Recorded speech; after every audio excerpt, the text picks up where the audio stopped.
Meat shields, turtle boys, cowabungas, Hulk smashing big sticks, little brains, Leroy Jenkins energy. What am I talking about? Come on, say it with me. That's right, we are talking about tanks, more specifically, tanks in Final Fantasy XIV. My time playing with you crazies has been unhinged, unpredictable, sometimes insufferable, depending on the dungeon instance, but nothing compares to my time playing as a tank in Final Fantasy XIV.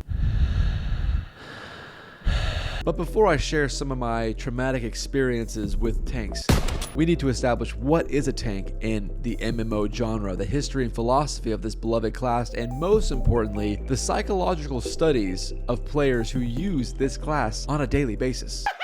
And I believe the research is going to shock you. Things are about to get wild, so buckle up, nerds. I hope you're having a great day. Let's get into it.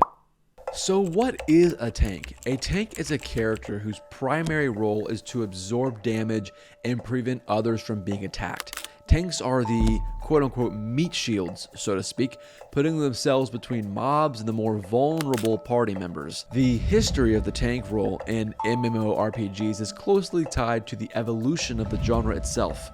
Tanks, as we understand them today, have undergone significant changes and developments over the years, reaching back as far as the late 1990s. The concept of tanking as we know it today didn't exist in the earliest MMORPGs, which included titles like Ultima Online 1997 and EverQuest in 1999. These games featured basic combat mechanics where players often fought enemies individually without well-defined roles.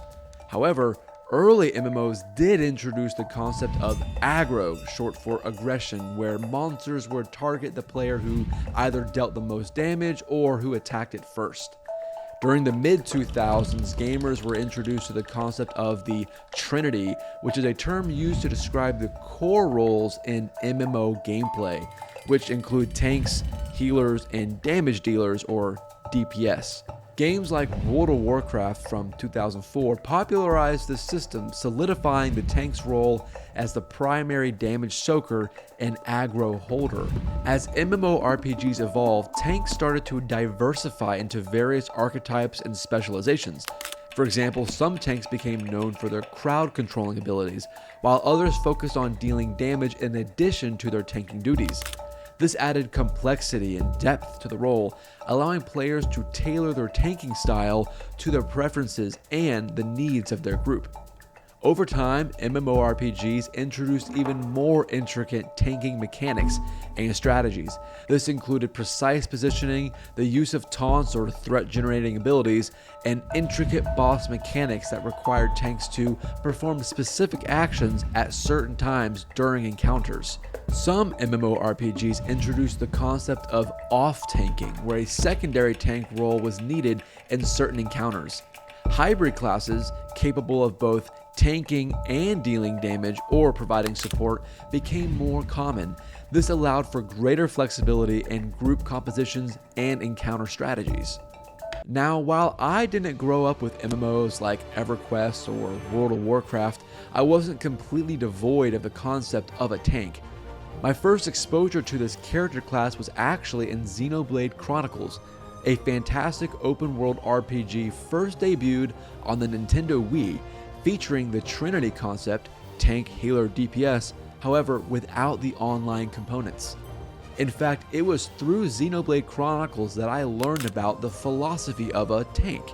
In MMOs, a tank is a player who takes on the role of the primary damage absorber and threat generator for their party or raid group. Tanks are characterized for their durability, ability to withstand enemy attacks, and their capacity to keep hostile creatures focused on them rather than their more vulnerable teammates.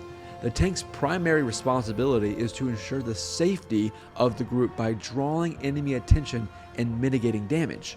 The tank's philosophy revolves around fortitude and self-sacrifice. Tank players willingly put themselves in harm's way, facing the brunt of enemy attacks to protect their team. This selflessness is a core aspect of the tank's ethos, and is not uncommon for tank players to find satisfaction in their ability to shield others. Effective tanking requires a deep understanding of the game mechanics and enemy behaviors.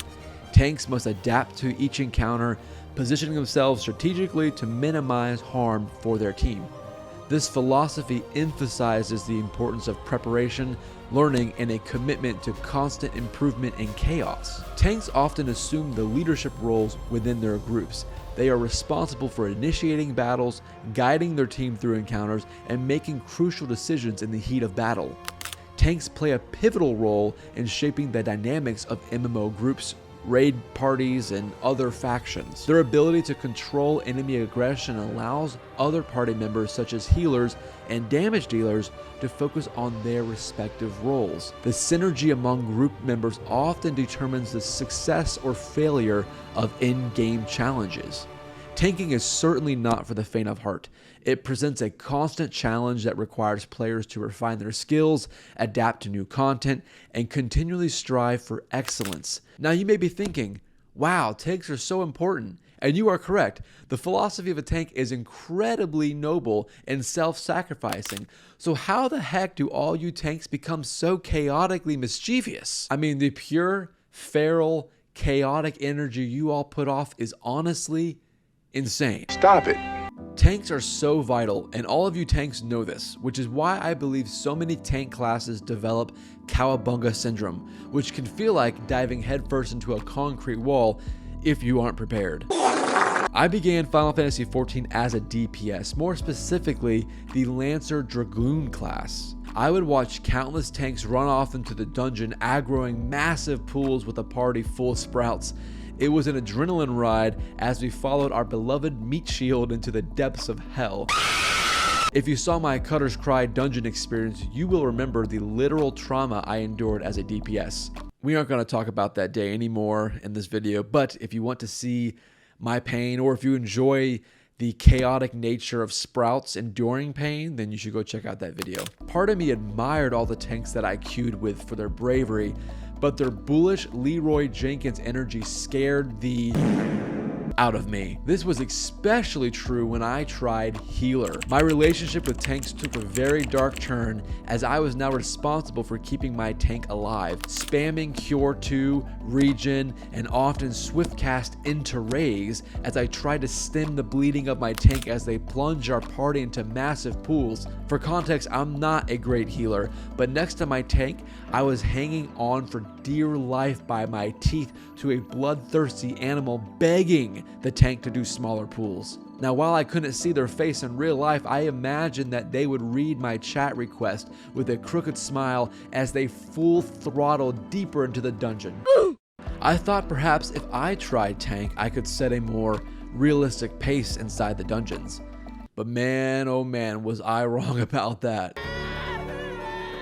If you as a tank even think about slowing down, there's an event that will unfold before your very eyes, a term that I have come to call the Unveiling. Let me explain. There is a crucial moment in every dungeon instance where the tank either decides to lead, or the DPS, who's actually just a tank pretending to be a DPS, will drag the party through the instance themselves.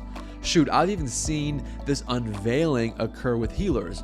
One moment they are a cute little cat girl healer, the next they are steamrolling you through the enemies because you didn't pool the entire dungeon. It's almost like tanks don't know how to play other classes. They will default to cowabungas if they sense any weakness in the party leader. You can often sniff out these player types because they will immediately skip cutscenes, have built-in macro greetings, and are usually jumping around the circle spawn waiting to kill an enemy. This phenomena has led me to researching the psychological trends of players who use tanks in dungeons, and what I found blew my mind. But before I share my research findings, it would mean so much to me if you could like and subscribe to this channel, as we are desperately trying to break past 1,000 subscribers and get to that 4,000 hour watch time. Your support, your comments, everything, they're so amazing to read, and all your tips in the comments, thank you so much for them.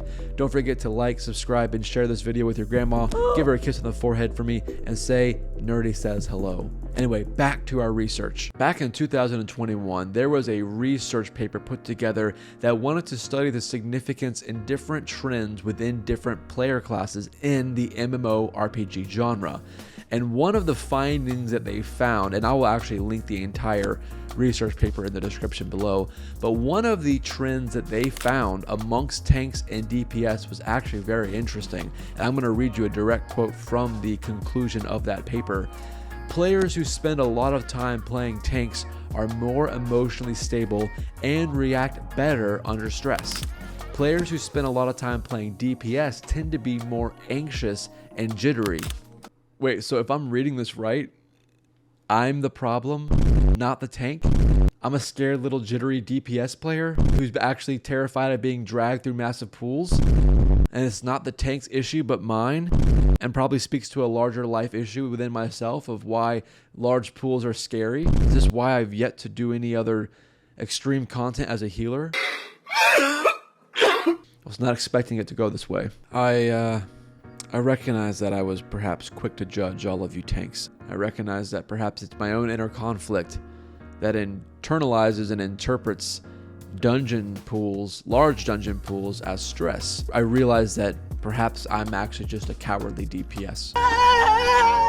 I recognize that. I can be humbled. I can acknowledge that. But that doesn't take away from the realities. I think part of you enjoys running 3 sprouts through a dungeon, clearly not knowing what we're supposed to be doing, and doing massive pools. I mean, I think there's a part of you that actually enjoys doing that to us. No, but actually, in all seriousness, I did find a common experience for myself that playing tank and playing healer both tend to cause more stress for me in Final Fantasy XIV.